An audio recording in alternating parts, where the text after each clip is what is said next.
এই শিউলি, এনে আমার শাড়ি, তুই পরবি বলেছিলি না, ইচ্ছে মতন পরে শখ মিটে গেলে আমাকে দিয়ে দিস। আচ্ছা ঠিক আছে বৌদি।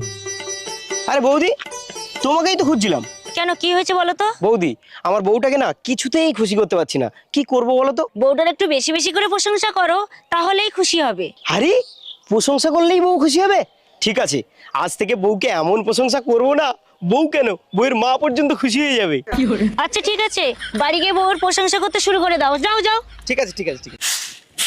সারা ওই তো বউ ঘর ঝাড়াচ্ছে, না যাই বৌদির কথা মতো প্রশংসা করা শুরু করে দেই।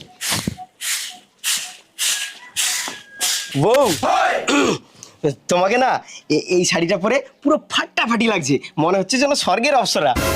হতচ্ছাড়া, এতদিন আমি আমার শাড়ি পরেছি, কোনোদিন তোর মুখে প্রশংসা শুনলাম না। যেই ওপারা ঝুমা বৌদির শাড়ি বললাম, অমনি আমি স্বর্গের অপশন হয়ে গেলাম। আমি করবো না তোর সঙ্গে ভাতার ঘর, বুঝে গেছি তোর ঝুমা বৌদির সাথে কোনো চক্কর চলছে।